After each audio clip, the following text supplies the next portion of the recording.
बिस्मिल्लाहिर्रहमानिर्रहीम। अस्सलामुअलैकुम नाज़रीन, आज की में हम बात करेंगे इसराइल की और मिस्र की।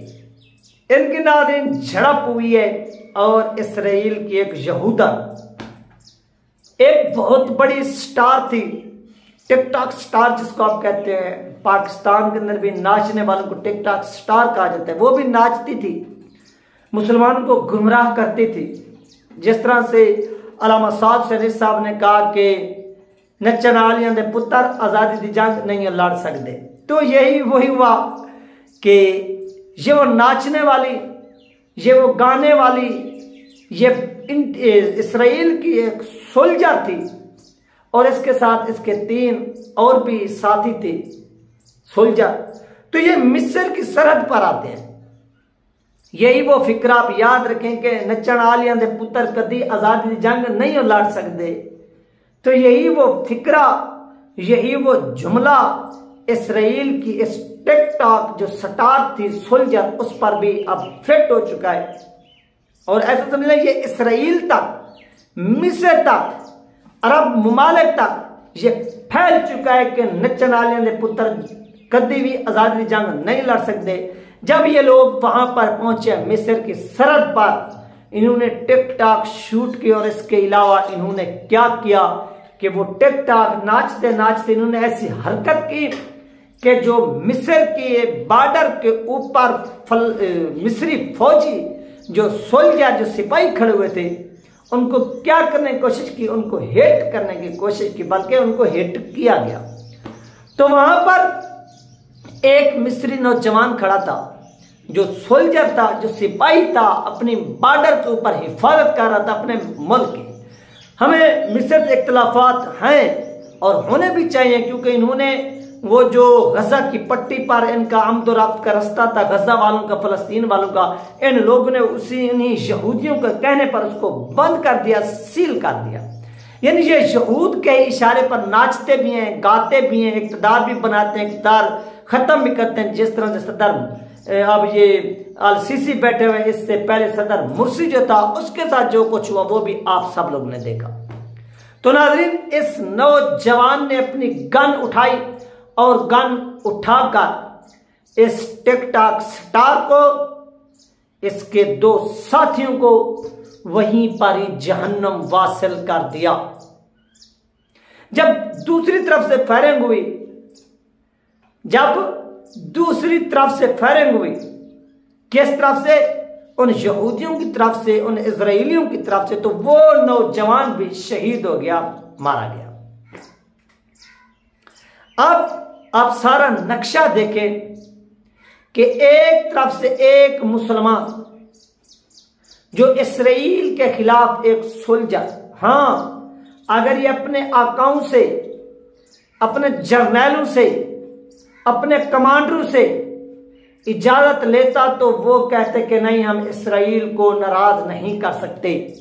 लेकिन इस नौजवान ने उस मौजूदा सिचुएशन पर यह फैसला किया कि हमने अपने मिस्र की, अरब की सरजमीन का एक एक इंच का दिफा करना है। तो फिर उस नौजवान ने वो दिफा करके दिखाया। वो दिफा कैसा किया कि आखिरी गोली तक ये नौजवान फाइट करता रहा। ये बात आप गौर से सुने कि इस नौजवान ने आखिरी गोली तक फाइट की, लड़ता रहा और आखिरकार ये नौजवान शहीद हो गया, आखिरी गोली तक। दूसरी तरफ से वो नाचने वाली, उसके साथी जो ठरकबाज थे, वो भी जहन्नम वासिल हुए। यही वो चीज है जो मुसलमानों के अंदर भी तबाही फैला रही है। और अल्लामा साद शरीफ साहब ने पाकिस्तान के अंदर इसी चीज की नफी की और कौम को बताया कि आप भी अगर इस तरह से करेंगे तो याद रखिए, आप किसी भी सूरत वो जंग ना ही लड़ सकते हैं, ना वो जीत सकते हैं। अगर एक तरफ से वो नाचने वाले ना हो तो दूसरी तरफ से नाचने वाले भी हों, उनके पास दुनिया का नंबर 1 असला भी हो, उनके पास दुनिया की नंबर 1 फौज भी हो, उनके पास दुनिया की नंबर 1 एजेंसी भी हो, लेकिन वो बशर्त ये कि वो नाचते हो, वो गाते हो, वो शराब पीते हो, तो याद रखिए वो किसी भी सूरत जंग नहीं जी सकते। जंग की जो हार है वो उनका मुकद्दर है। दूसरी तरफ अगर आपके यानी आपकी फौज भी कमजोर हो, आपकी एजेंसियां भी कमजोर हो, आपके पास असला भी ना हो, आप उनके मुकाबले में फाइट भी ना कर सकते, तो याद रखिए अगर आपका ईमान है, अगर आप नाचते नहीं, अगर आप गाते नहीं, आप कुरान पढ़ते हैं, आप नमाज पढ़ते हैं, आपका अल्लाह पर यकीन है, आप हुजूर सल्लल्लाहु अलैहि वसल्लम की सुन्नत पर अमल करते हैं, तो याद रखिए फिर आपको कोई शिकस्त नहीं दे सकता। और ये जिंदा मिसाल कायम कर दिया किसने? इस फलस्तीनी सरहद के करीब, यानी फलस्तीनी सरहद के करीब, यानी ये वो इलाका था जहां पर फलस्तीन की सरहद, मिस्र की सरहद और इसराइल की सरहदें जो थी वो मिल रही थी।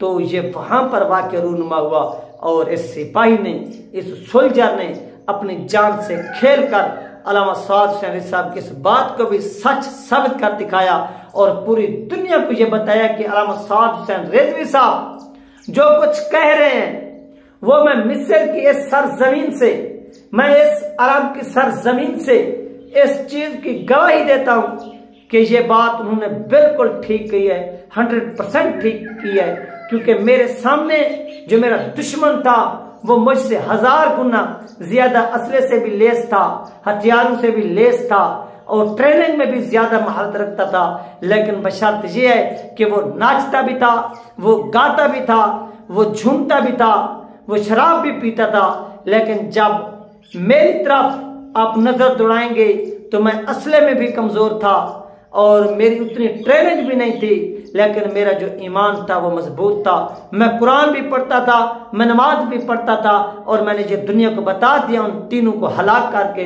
कि देखे इस्लाम के पास जो पावर है, जो ताकत है, वो दुनिया के किसी भी ताकतवर तरीन अफवाज के पास नहीं, मुल्क के पास नहीं, इंटेलिजेंस एजेंसियों के पास नहीं, असले के पास नहीं, एटम बम के पास भी नहीं, जो इस्लाम के पास ताकत है। लिहाजा इस चीज की जो गवाही है वो अरब की सरजमीन से भी दी गई है जो पाकिस्तान से 1000 किलोमीटर दूर है। और इसराइल में इस वक्त सफे मातम बिछा हुआ है कि ये क्या हुआ कि एक नौजवान मिस्र का, उसने ये कमाल करके हमारे को जो जख्म दिया है, जिस तरह से हमें मारा है, जिस तरह से हमें पीटा है, हम इस चीज को नहीं भुला सकते। तो पाकिस्तानियों, अब आपका इम्तिहान है कि जो लीडर आपके लिए जदोजहद कर रहे, जो आपके हकूक की जंग लड़ रहे, जो वो बात करता है और वो बात पूरी दुनिया के सामने सच होकर साबित भी हो जाती है। और पाकिस्तान के अंदर भी कुछ नाचने वालों ने, कुछ गाने वालों ने आजादी की जंग लड़ने की कोशिश की, लेकिन वो नाचते भी थे, वो गाते भी थे और वो नाकाम भी हुए। वो 6-6 दिन भी जेल में न रह सके और ला ताल्लुकी का ऐलान करके पार्टियों को छोड़कर भाग गए। लेकिन वो भी लोग थे जो 10-10 मंथ भी जेल में रहे, जो सालों जेल में रहे, जो माजूर थे, बिलखुसूस अल्लामा खादिम हुसैन रिजवी रहमतुल्लाह अलैह। लेकिन उनका जो नजरिया था वो उनके अंदर जिंदा था, उनके अंदर घुस चुका था, उनके अंदर रच चुका था। इस वजह से वो अपने नजरिए पर कायम रहे, अपने नजरिए पर डटे रहे और जो नजरिए के मुखालिफ लोग थे उनको शिकस्त दी और अपने हामियों को जिस तरह से ताकत दी, उस ताकत का अंदाजा आज आप तहरीक लबैक पाकिस्तान के मकबूलियत से लगा सकते हैं। ये वो जद्दोजहद है नाज़रीन, जिस जद्दोजहद को आप देखेंगे दुनिया के कोने कोने में मिलेगी। वो चाहे अरब की सरजमीन हो, वो चाहे पाकिस्तान की सरजमीन हो, वो चाहे अफगानिस्तान की सरजमीन हो, दुनिया का कोई भी कोना हो, जब आप अपने नजरिए पर खड़े हो जाएंगे तो दुनिया की कोई भी ताकत आपके सामने डट कर खड़ी नहीं हो सकती और ना ही दुनिया की कोई ताकत आपको शिकस्त दे सकती है, आपको हरा सकती है। यह थी नाज़रीन अल्लामा साद हुसैन रिजवी साहब के हवाले से अहम तरीन पेशीन गोई और जो अरब के ममालिक में इस वक्त हो रहा है जो इसराइल के दरमियान हुआ, फलस्तीन के दरमियान हुआ, ये वो तमाम चीजें थी जिससे आपको आगाह किया गया है। अपना ख्याल रखिएगा और मुझे दुआ में याद रखिएगा। मिलते हैं नेक्स्ट वीडियो में। अल्लाह हाफिज।